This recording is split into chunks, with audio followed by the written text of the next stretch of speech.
En especial en los últimos años, uno de los temas en que más me he especializado es en el manejo de los riesgos comerciales, que es un elemento muy importante para las organizaciones de productores, saber manejarse en un mercado muy volátil en cuanto a precio, muy impredecible y de altos riesgos.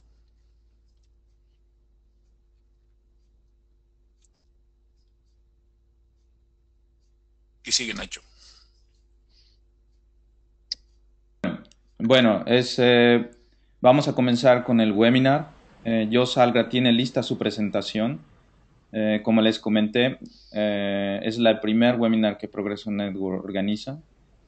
Vuelvo a repetir algunas cosas porque cada vez llegan nuevos asistentes, pero a partir de este momento, Jos Algra comenzará su presentación y después de los primeros 15 minutos tenemos 10 minutos para preguntas y respuestas.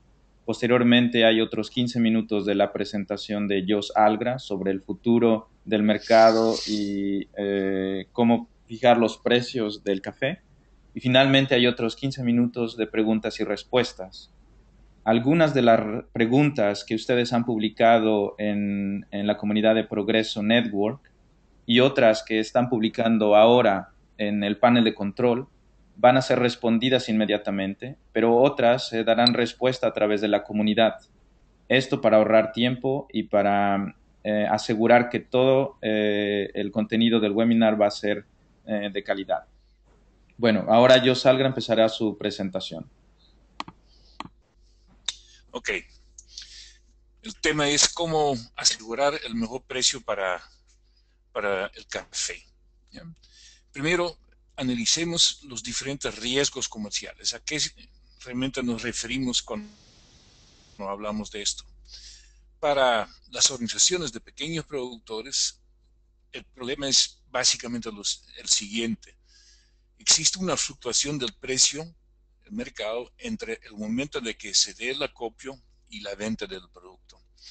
Uno puede irse largo, que quiere decir que esté acopiando sin vender al mismo tiempo.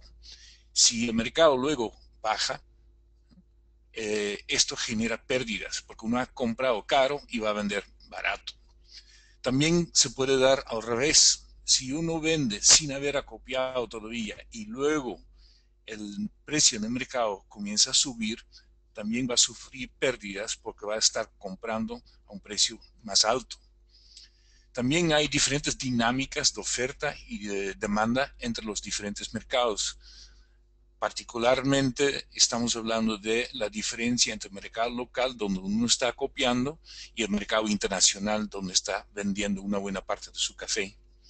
Y por último, podemos hablar de la volatilidad del precio. Y esa volatilidad es aumentada mucho por la especulación, y el grado de especulación, como vamos a ver, es cada vez mayor.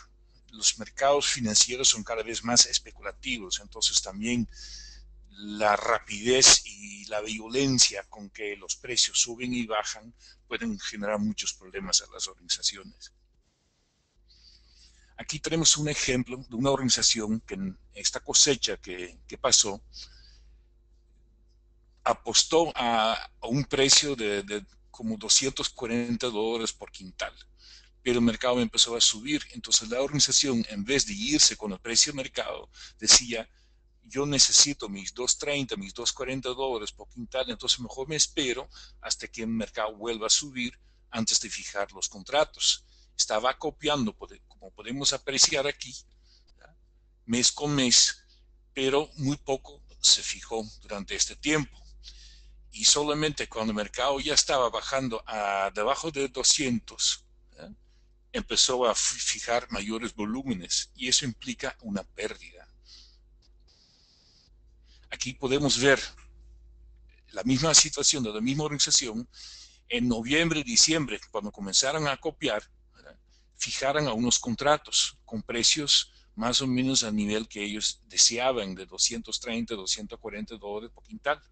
Pero cuando el mercado empezó a bajar luego, muy poquito, estaban fijando mientras el acopio estaba en pleno apogeo.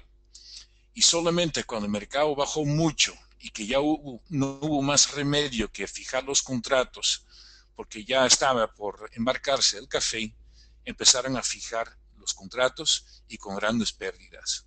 Aquí podemos ver que un café que se acopió en este rango de 220, 230 dólares, se fijó apenas como a 190 dólares. Y así siguieron esperando con las fijaciones hasta el último momento. Solamente al final de la cosecha, de pura suerte, de pura chiripa, como se dice, se fijó todavía unos cuantos lotes cuando el mercado se recuperó, cosa que nadie podría prever, solamente tuvieron suerte. ¿Ya? Entonces, el primer paso para un buen manejo de los riesgos comerciales es entender cómo funciona el mercado y cuáles son las tendencias. ¿Ya? Y en el análisis de mercado hay que diferenciar entre lo que son los fundamentos de oferta y demanda, que son factores que influyen a largo plazo, y un análisis más técnico de los elementos especulativos que dominan el mercado en el corto plazo. También hay que tomar en cuenta que la oferta y demanda de este momento ya están descontadas en el precio que tuvimos ayer. Como esto pasa por un mercado de futuros, la bolsa de Nueva York, de Londres para robusta, se trata de tratar de anticipar cómo se va a desarrollar la oferta y la demanda en el futuro. Pero a corto plazo, el precio se mueve netamente por la especulación. Nada tiene que ver con la oferta y demanda de café en físico. Entonces, el segundo paso, si uno ya entiende cómo funciona el mercado, es entender que no sirve especular. Si logramos que la gente entienda por lo menos eso, ya estamos a medio camino. Porque especular es tomar posición, apostar a que el mercado va a subir o bajar, y eso casi siempre genera pérdidas. Muy pocas veces tenemos la suerte de pegarle a la lotería y sacar unos buenos márgenes. Generalmente perdemos con una actitud especulativa sin saber cómo realmente funciona el mercado. Entonces, generalmente para la mayoría de las organizaciones, la mejor estrategia es vender a como entra el café. Para eso, lo primero que se necesita son contratos abiertos para poder fijar contra el físico. Así como está entrando el café con el acopio, deberíamos fijar los contratos. Hay que controlar bien las posiciones, no ir ni corto ni largo. ¿Ya? Y se necesitan buenas políticas de acopio y de comercialización para que todo el mundo sepa a qué atenerse, que hay una buena división de tareas entre los diferentes miembros del equipo y que no nos dejemos llevar por cosas más políticas, sino más objetivas, cómo funciona el mercado, y así nos tenemos que adaptar. Se requiere una buena coordinación interna y con los productores, los socios de la organización. Es un trabajo en equipo, no es una sola persona que puede manejar todo esto. El tercer paso, una vez que uno ya tenga, digamos, los elementos básicos para no especular y más o menos manejar el mercado, podemos hacerlo un poco más sofisticado para mejorar los resultados. Necesitamos en primer lugar buenos registros y actualizados. El acopio, las ventas, el flujo de caja, todos esos elementos que necesitamos para poder operar. Hacer un buen análisis de los costos, los márgenes, saber diferenciar entre costos fijos, costos variables, para ver hasta dónde me puedo mover, saber qué liquidez necesito, prever con tiempo que voy a tener una falta de liquidez para tomar medidas. Para todo esto necesitamos un plan de cosecha que contemple diferentes posibles escenarios. Nunca podemos hacer un plan y hacerlo inflexible, que nunca se adapta a lo que realmente está pasando. Tenemos que prever y tenemos que adaptarnos, porque durante la cosecha las condiciones cambian. Tenemos que actualizar la información, modificar el plan para poder operar de manera coordinada, ordenada. Necesitamos una buena coordinación, no solamente con los productores, sino también con los clientes, porque de alguna forma se depende de los clientes, de las financieras, para tener el dinero a tiempo y poder rotar los recursos, pero también coordinarnos con otras organizaciones para ver un poco cómo ven, qué precios consiguen, etcétera. Se necesita una buena logística, control de calidad, control de liquidez. Si no tenemos eso, a cada rato podemos esperar que la cadena se trabe y que ya no podemos operar como habíamos previsto. Monitorear permanentemente qué está pasando en el mercado a nivel mundial y a nivel local, porque nos movemos en diferentes mercados al mismo tiempo y tenemos que hacer un puente entre los dos mercados, y justamente ese puente es el riesgo principal que tenemos. Y necesitamos una estrategia de fijación de contratos bien definida, con riesgos razonables y con metas realistas. No podemos tratar de sacar en cada contrato 10, 15, 20 dólares de margen. Es imposible en un mercado competitivo. Aquí podemos ver un ejemplo de una organización que en esta misma cosecha tuvo mucha más cautela. Sí estuvo con algo, algo largo en el acopio, pero muy moderado, viendo siempre para dónde va el precio de mercado. Y también vendiendo a cómo está entrando el café, para no luego incumplir contratos a falta de café. Aquí la misma organización podemos apreciar cómo estuvo fijando durante toda la cosecha, desde que comenzó el acopio, ¿verdad?, fijando constantemente y buscando siempre los momentos en que el precio brinca un poquito. No se tarda mucho, quizás una semana, y vuelve a fijar unos cuantos días y vuelve a fijar a cómo va entrando el café. Aquí de nuevo se ve, cuando mucho, unos 10, 15 días entre el acopio y la venta. Y así, con una estrategia de este tipo, aparte de generar un buen margen por la calidad, las certificaciones, etcétera, todavía logra aumentar su margen con, con unos 3 dólares y medio por quintal, que para la organización, sobre un volumen de no más de 23, 24 mil quintales, genera,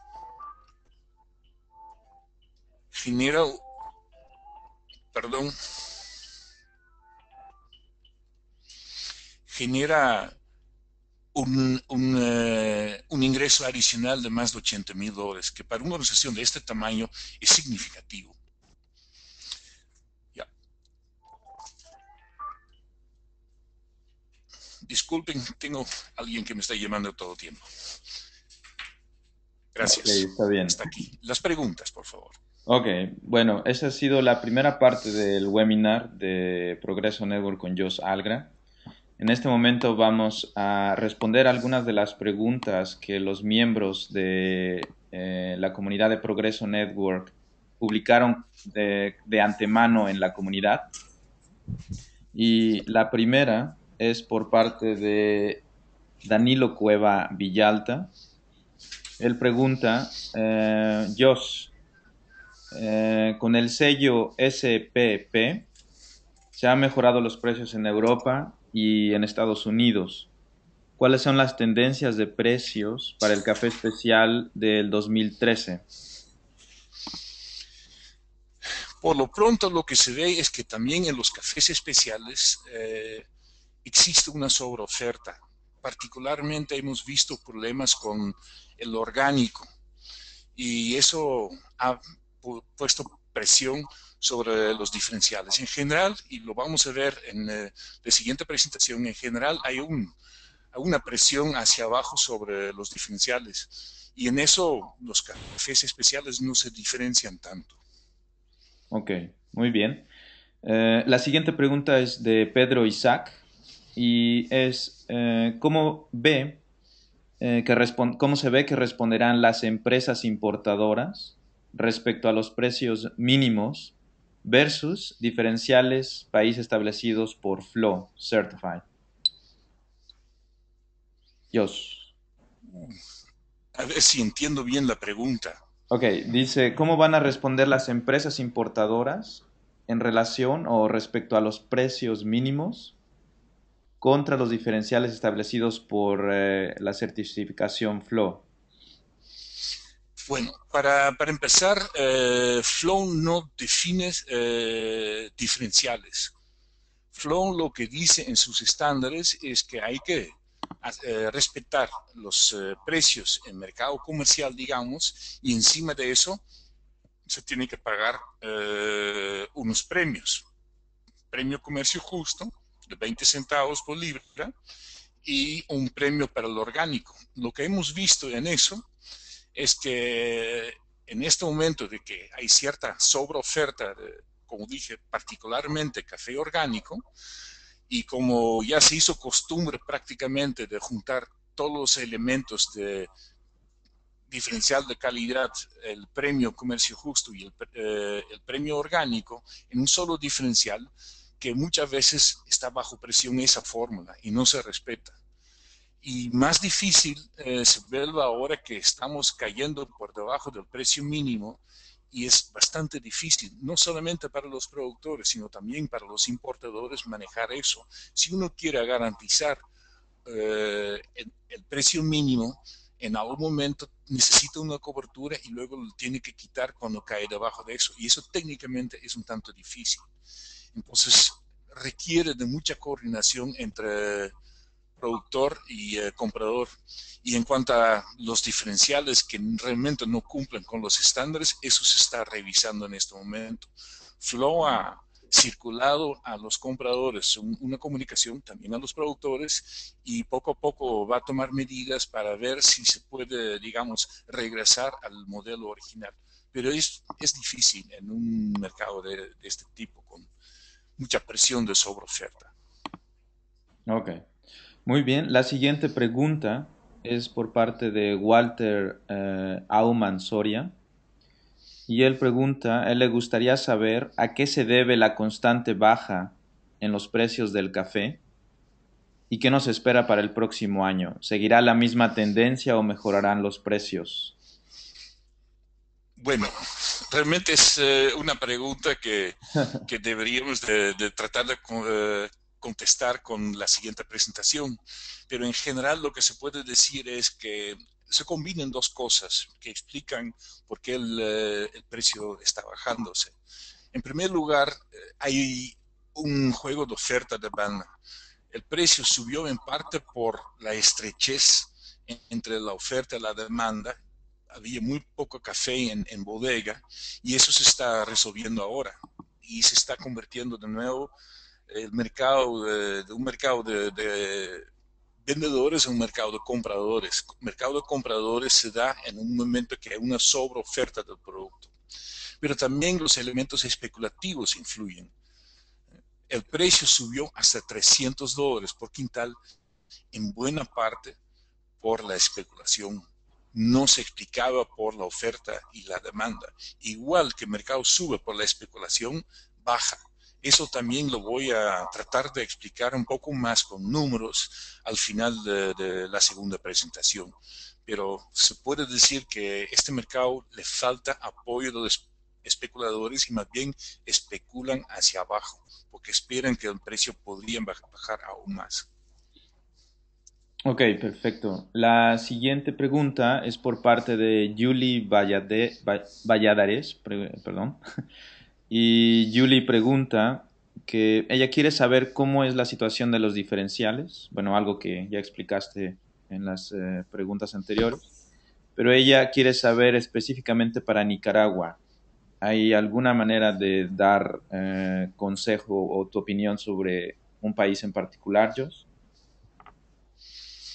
Bueno, eh, hay, hay varias cosas. En primer lugar, como dije, los diferenciales están bajo presión. Lo voy a explicar un poco más en la siguiente presentación, pero digamos que los diferenciales subieron mucho en años anteriores por la escasez, sobre todo de los cafés de calidad, los lavados, debido a la fuerte reducción de la producción en Colombia. Eso ha generado un cambio en el mercado. Se ha movido más el consumo de los cafés de calidad hacia los robustas. También se ha resuelto el problema de la oferta con ofertas de otros países particularmente Honduras, ha crecido mucho con su oferta y eso ha bajado los diferenciales. Entonces son varias cosas que se combinan. En el caso particular de Nicaragua, tiene que tomar en cuenta Nicaragua que, en primer lugar, su competencia, los países vecinos con calidades parecidas. Y se nota que Honduras en particular, ¿verdad?, en este momento tiene ofertas muy competitivas en comparación con lo de Nicaragua. En segundo lugar, hay que tomar en cuenta que para Nicaragua la mayoría de los mercados está, digamos, localizada de tal forma que necesitan pasar o por Puerto Cortés o por Puerto Limón en Costa Rica, ¿verdad?, para poder exportar su café. Y este es un costo adicional que muchas veces no tomen en cuenta. Se han acostumbrado en Nicaragua a vender con precio puesto en bodega, en su beneficio. Y la diferencia entre el beneficio y el puerto de exportación son 5, 7, 8 dólares por quintal. Entonces eso también hay que tomarlo en cuenta cuando uno trata de negociar los precios. Si bien Nicaragua ha mejorado mucho los precios en años anteriores por mejorar la calidad, la consistencia de los exportadores, incluyendo todas las pequeñas organizaciones, las organizaciones de pequeños productores, y ha mejorado sus diferenciales, de diferenciales negativos, ahora están en diferenciales positivos, nunca tiene que perder de vista la competencia. Ok, muchas gracias, Josh. La última pregunta es también de Walter y dice, Josh, hace un momento indicó que la sobreoferta de cafés especiales y orgánicos o con certificados, esto ocasiona la tendencia hacia la baja, pero si hablamos en términos totales de café, ¿cómo están los pronósticos sobre oferta y demanda para el año 2013? Eso mejor lo dejamos para la siguiente presentación porque de nuevo me voy a Ok, adelantar. perfecto. Bueno, amigos, como pueden ver, la siguiente parte es la presentación de Jos Algra y hablará bastante sobre los diferenciales y los pronósticos para el año 2013. Entonces, creo que mejor vamos directo sobre la segunda parte de la presentación de Jos. Es muy emocionante ver que ya somos 25, poco a poco vienen apareciendo más personas. Es un webinar que ha despertado mucho interés y le damos la bienvenida a todos nuevamente. Entonces, en un minuto vamos a empezar la segunda parte de la presentación de Jos Algra. Y antes de empezar, solo quiero recordarles que pueden escribir sus preguntas en el panel de control que se encuentra en la parte superior derecha de sus pantallas, o en algunas computadoras está en la parte inferior izquierda. Y las preguntas serán respondidas después de los siguientes 15 minutos que dura la presentación de Jos Algra, o se dará respuesta por escrito dentro del grupo de análisis de los precios de café en la comunidad de Progreso Network. Entonces, Jos, usted tiene la palabra. Adelante. Ok, entonces el tema de las tendencias de oferta y demanda, y vamos a tratar de adivinar un poco cómo se pinta la cosecha que viene. En primer lugar, en esta gráfica pueden ver cómo se ha movido el volumen de café certificado en la bolsa de Nueva York.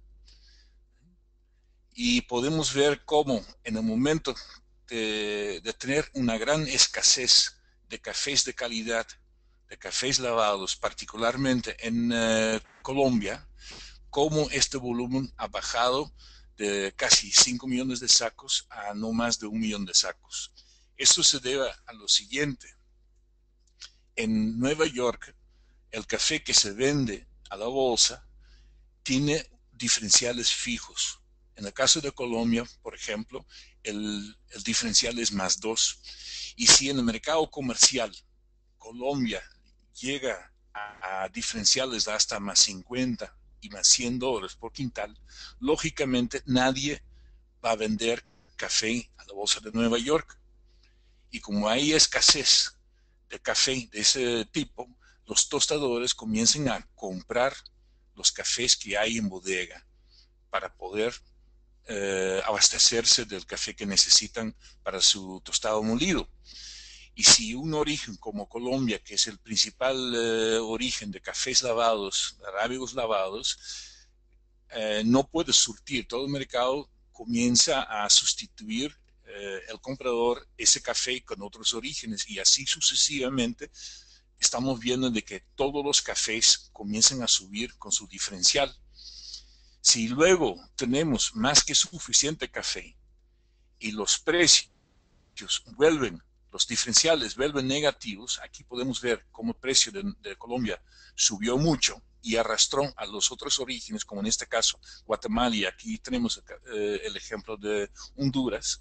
Si luego estos diferenciales vuelven a ser negativos, de nuevo es interesante para ese tipo de café, esos orígenes, si no logran colocar su café por la calidad que tiene, por la certificación que tiene, pero también tomando en cuenta el volumen de la oferta contra la demanda, es de nuevo interesante para un vendedor volver a vender a la bolsa de Nueva York y comienzan a subir las existencias certificadas. Entonces, hay una relación entre las existencias certificadas y los diferenciales en el mercado comercial. La otra cosa que hay que tomar en cuenta en esto es la diferencia entre los precios para el café arábigo y el café robusta, lo que en el mercado le llamamos arbitraje. Y aquí podemos ver cómo la diferencia entre estos dos cafés subió de unos 70, 80 dólares por quintal hasta 180 en su momento, más de 180. Y luego regresó de nuevo. Pero en el momento de mayor escasez de café arábigo, Nueva York subió mucho más que Londres. Y esa gran diferencia de precio entre los dos tipos de café hizo cambiar a los grandes tostadores su mezcla para más o menos controlar los costos. En vez de estar pagando 300 dólares por quintal, mejor compraban robusta a 120, 130 dólares. ¿Ya? Entonces, en el caso de Londres, con el café robusta, las existencias han bajado constantemente desde que esa gran diferencia de precio se dio. Y eso también ha dado un poco más de soporte al precio en Londres. Si bien últimamente está bajando, en lo que va del año, el precio de robusta se ha mantenido mucho más firme que el de arábigo en Nueva York. También lo podemos ver en el balance de oferta y demanda de café arábigo contra robustas. En los últimos años hemos tenido escasez de café o un pequeño excedente nada más, pero un balance más o menos entre la oferta y la demanda. Y solo en este año, en esta cosecha que estamos entrando, se espera un excedente de nuevo, que es una de las razones por qué el precio va para abajo. Pero fíjense dónde estaba antes el déficit, sobre todo en los arábigos.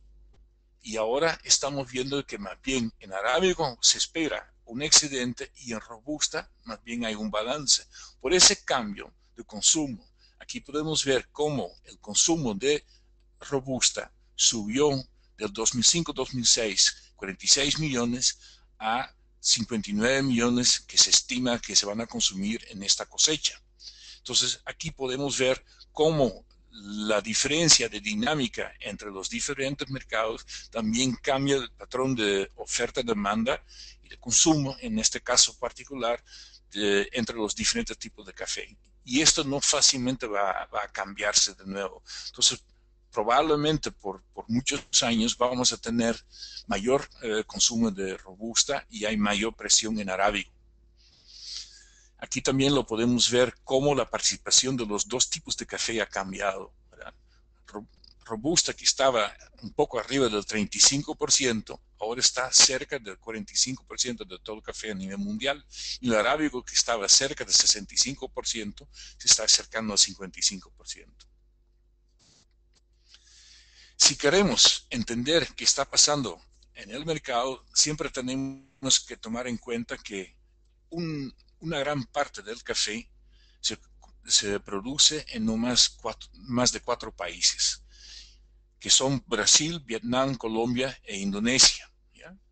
Y cualquier problema que se dé en uno de estos 4 países va a tener un impacto a nivel global, porque representan 60-70% de todo el café que hay en el mundo. Entonces veamos qué está pasando en esos 4 países. En el caso de Brasil, el pronóstico de CONAP, que es una instancia de gobierno para la cosecha 2012-2013, que ya se levantó, ya terminó en octubre, es más o menos 50.5 millones de sacos. Siempre manejan un rango. Otras fuentes, como el Departamento de Agricultura de Estados Unidos, USDA, y el sector comercial, estiman esta cosecha más bien en unos 56 millones de sacos. En el caso de Brasil hay que tomar en cuenta siempre el alto nivel de consumo. Después de Estados Unidos, es el segundo país consumidor de café en el mundo. El consumo anda entre 19 hasta más de 20 millones de sacos en este momento, y el pronóstico para el 2013 es de 21 millones de sacos. Las exportaciones en los últimos años han sido de 33-34 millones de sacos.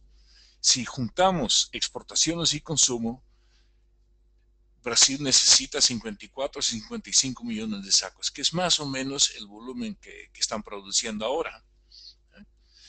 A la fecha, según los registros, solo como un 50% se ha vendido. Los productores tienen financiamiento para retener café, porque con estos precios no quieren vender porque están perdiendo.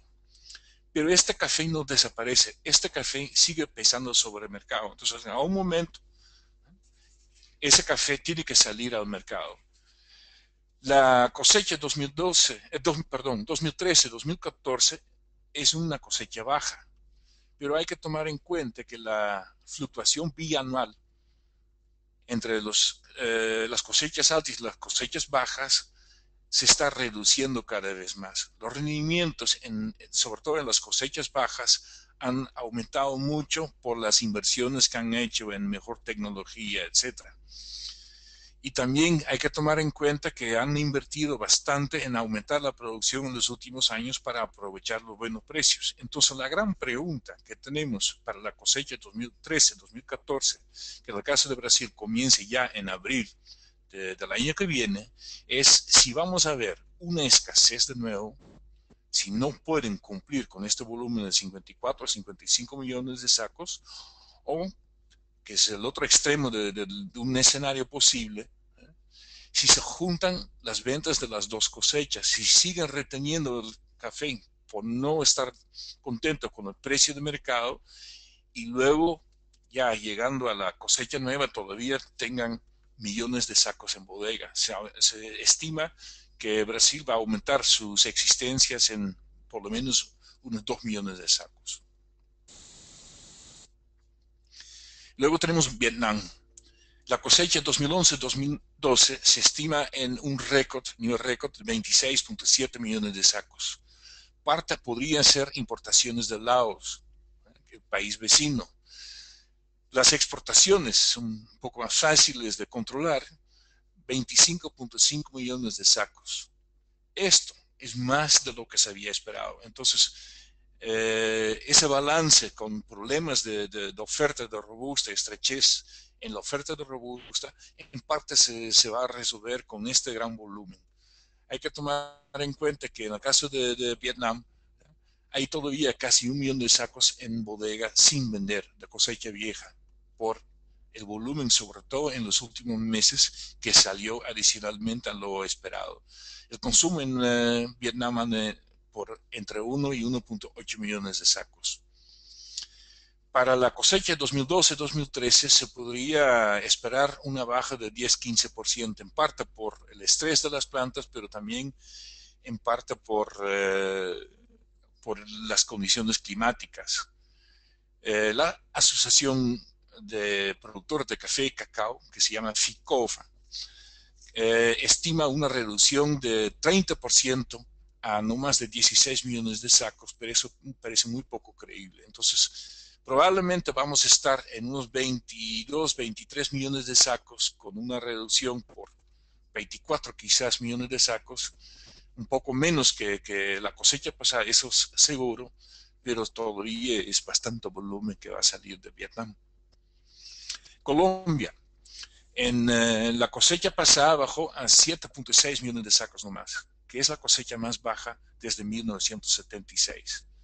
Las perspectivas para esta cosecha que inició ahora en octubre se veían mejores, pero de nuevo hay incertidumbre. Los pronósticos que al inicio andaban por los 11 millones de sacos según la federación ahora andan entre 8 y 9 millones y medio de sacos. Y la recuperación a los niveles anteriores de 11 a 12 millones de sacos parece muy remota.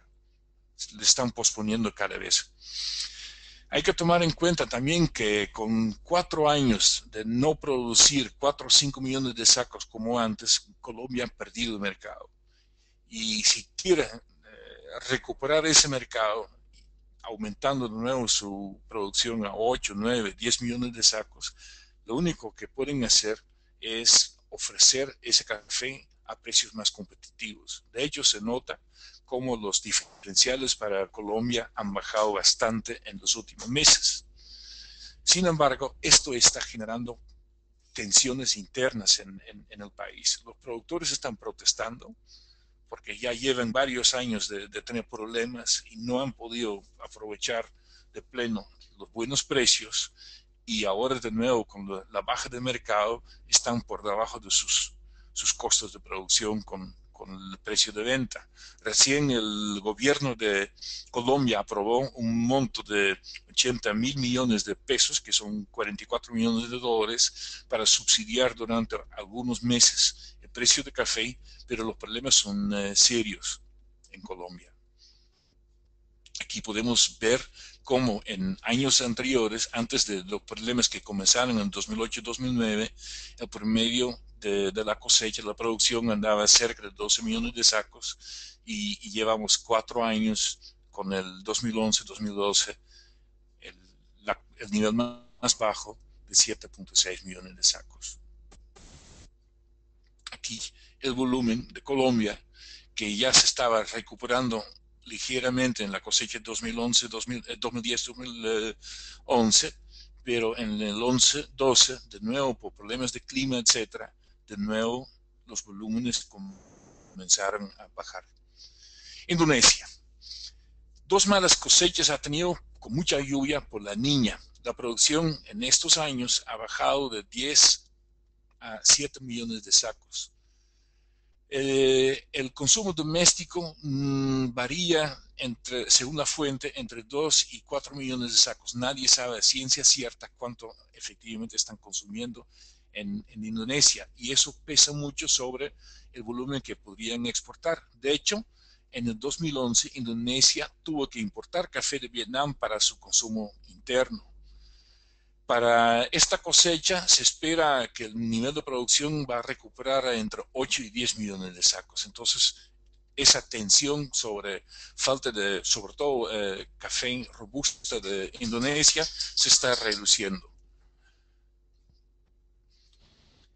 En el resto de América Latina se espera una buena cosecha, en parte producto de los buenos precios que en muchos países han sembrado y fertilizado mucho café, y estamos viendo los resultados, ¿no? En particular en Honduras, donde se espera que se podría aumentar la producción hasta más de 6 millones de sacos. Sin embargo, los precios actuales están por debajo de los costos de la mayoría de los productores, y se esperan de nuevo problemas.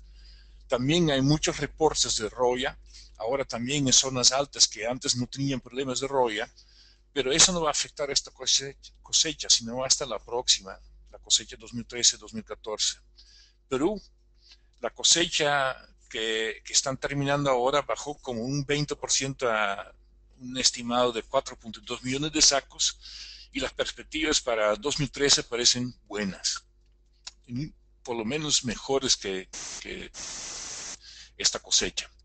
Entonces, si hacemos un resumen, la OIC normalmente no hace muchas estimaciones, pero en 2012-2013 publicó una estimación de 147 millones de sacos, que para la OIC es mucho, porque normalmente sus pronósticos son muy conservadores. Eso contra un consumo que en el 2011 llegaba a 139 millones de sacos. Estados Unidos estima la cosecha en casi 148 millones de sacos, pocas veces que coinciden estas dos fuentes, y el consumo proyectan para esta cosecha que iniciamos en más de 141 millones de sacos.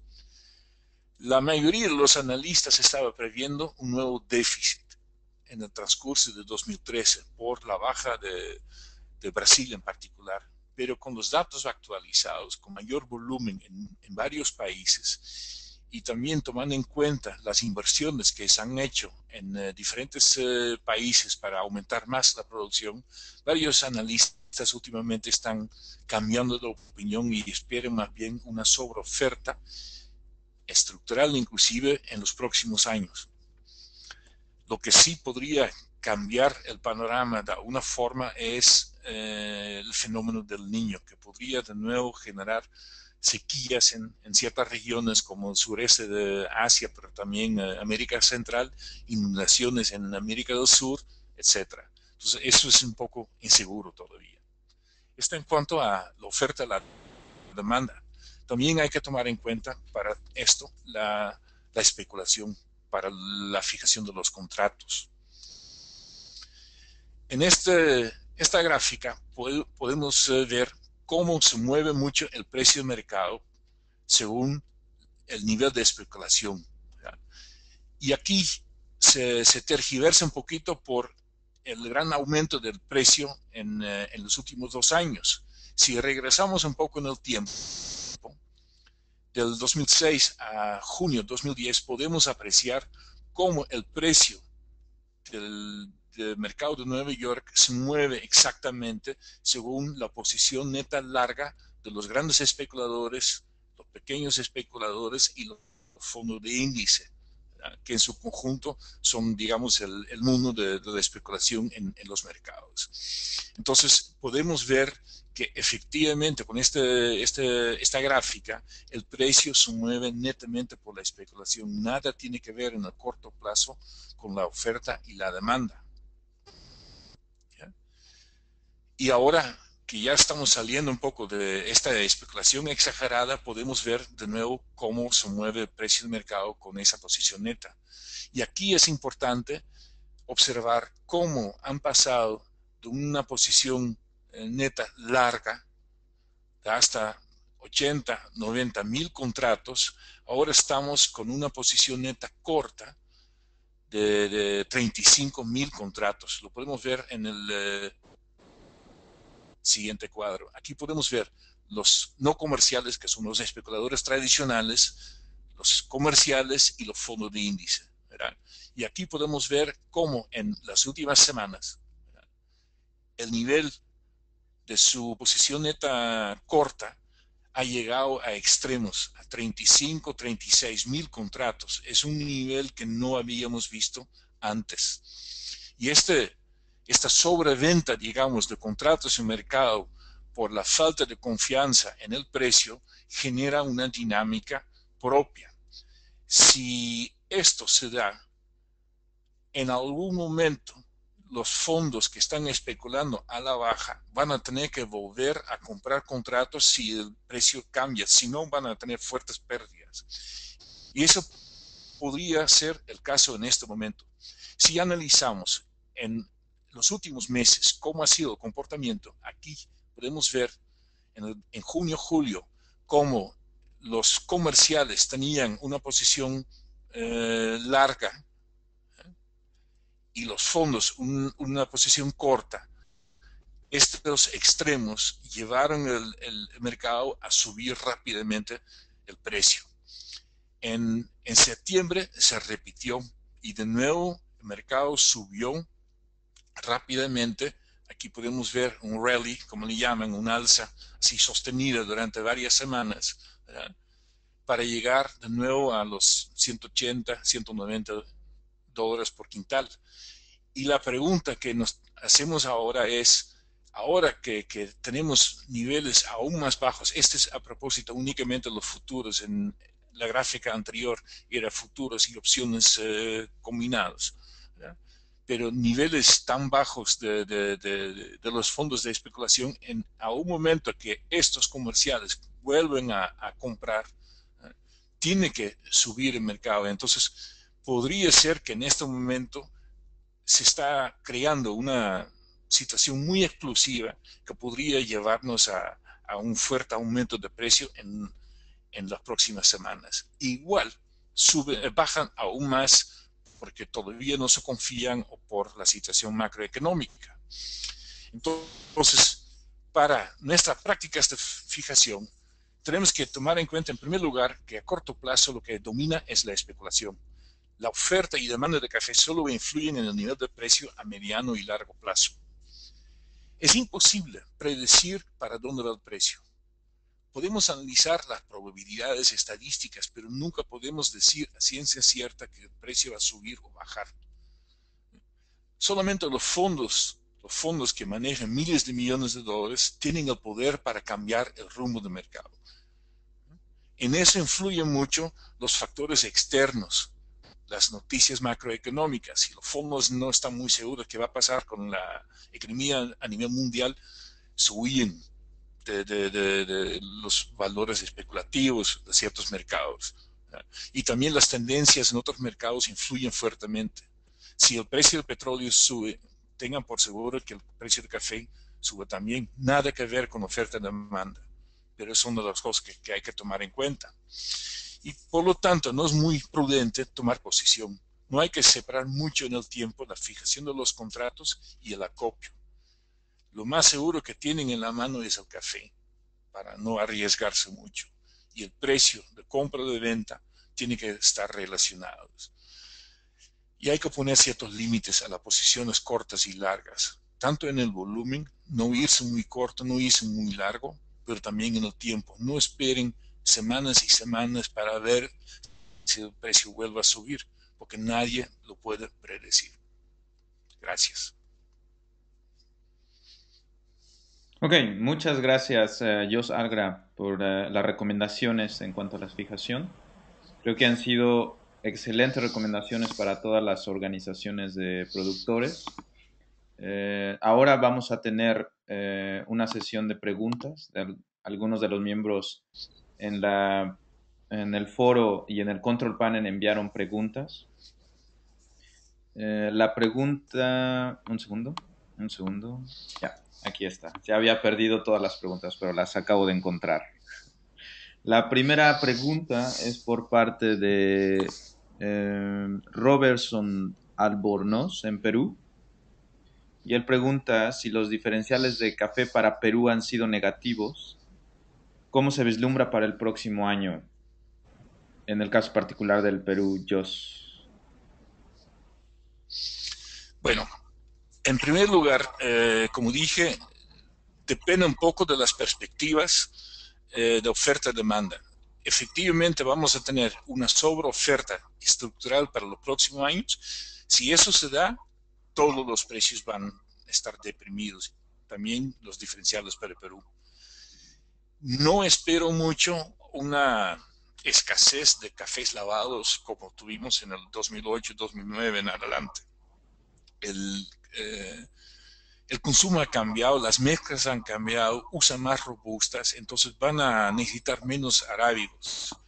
Y caso de Colombia, que ya por lo menos no sigue bajando y probablemente va a recuperar un poquito, y otros orígenes como en particular Honduras, pero en general en América Central, que se está sembrando más café, yo creo que vamos a ver precios parecidos en cuanto a diferenciales para la próxima cosecha.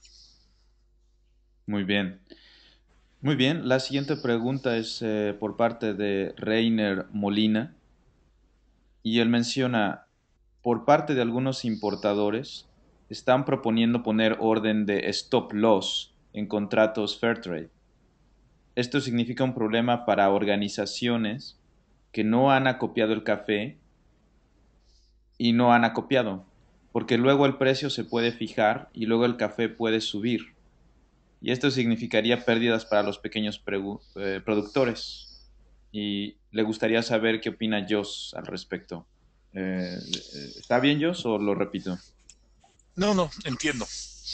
Efectivamente, es un riesgo y lo hemos visto este año en el caso de Perú, donde muchas organizaciones tenían una cláusula stop loss en sus contratos y se fijaron muchos contratos generando pérdidas significativas.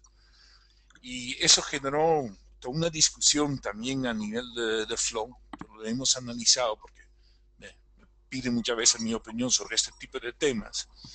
Y Flow ha circulado recientemente una carta donde aclara que no se puede imponer este tipo de cláusulas así nomás. No quiere decir que no se puede usar un stop loss, puede ser muy útil, pero no puede, el stop loss no puede, digamos, eliminar en la práctica la, la opción al vendedor, al productor, de fijar cuando le conviene. Esa es parte de los estándares de flow y una medida no puede anular la otra. Entonces, si uno tiene ese tipo de cláusulas, yo diría, repórtenlo con Flow para que tomen nota de eso y que se comuniquen con los compradores para aclarar esa situación. Repito, no se elimina el uso de stop loss, pero no de esta manera antes de la cosecha y sin consultar y potencialmente generando una fuerte pérdida para la organización de productores. Muy bien, muchas gracias, Jos. Vamos a realizar dos preguntas más. Quedan 7 minutos más para el webinar. Después de los 7 minutos vamos a cerrar este webinar. Y repito, las preguntas que se quedan sin responder tendrán respuesta dentro de la comunidad de Progreso Network. La siguiente pregunta, Jos, es por parte de Emilio Rojas. Y él pregunta, ¿se puede afirmar que existe también una sobreoferta en el segmento de cafés especiales? ¿Se diferencia proporcionalmente de la sobreoferta global o es similar? Bueno, la sobreoferta existe en muchos cafés. Hay ciertos cafés que faltan, pero en general hay una sobreoferta. Ese es producto en parte de las inversiones que se han realizado en los últimos años. Y hay, digamos, cierta ciclicidad en la producción de café. Eso es normal. Y eso se da también en los cafés especiales. En los últimos años, la demanda de cafés especial ha crecido mucho más que en general. Y todavía no he visto que ese crecimiento mayor en cafés especiales certificados de calidad haya reducido en relación a la demanda en general a nivel global. Puede ser, pero normalmente eso toma 1 o 2 años hasta que uno vea los números. Los hechos siempre se adelantan a los números. Los números son análisis históricos de lo que ha pasado. Puede ser. Eh, en el caso particular de Perú, sí hemos visto, sobre todo el año pasado, una sobreoferta de café orgánico. Hay que tomar en cuenta que Perú, en cuestión de 5 años, prácticamente ha duplicado su oferta de orgánico. Y si bien la demanda de cafés especiales crecía más que la demanda en general, absorber un volumen adicional de 500,000 sacos no es tan fácil. Eso toma su tiempo. Entonces es una cosa para mí temporal, pero real, que todavía estamos viendo. Todavía por la gran oferta del año pasado, más lo que luego salió de Centroamérica, tenemos una sobreoferta de este tipo de café orgánico en particular. Ok, muchas gracias, Jos. Esta es la última pregunta y quedan 4 minutos para cerrar el webinar. Quiero agradecer a todos por su asistencia y Jos, ¿qué tanto influirá en la cosecha 2013-2014 que la roya en Centroamérica tiene un efecto exponencial? En Guatemala se habla de 30% este año y como se mencionó a alturas nunca antes vistas. Correcto. Bueno, hay estimaciones de afectación que varían un poco de un país a otro, pero la mayoría está entre 20 y 30%. Entonces, si efectivamente eso se da y no logran remediar eso con tiempo, vamos a ver una reducción de la oferta. Y no solamente es la roya, sino también, por ejemplo, la broca, que no solamente te afecta el rendimiento, sino también la calidad del producto. Pero hay que tomar en cuenta que eso es un problema localizado en a unos países. Para los países genera problemas, sin duda, pero no necesariamente va a influir en el precio a nivel mundial. Depende si se suma todo eso, si efectivamente te cambia el balance y que te genere un déficit.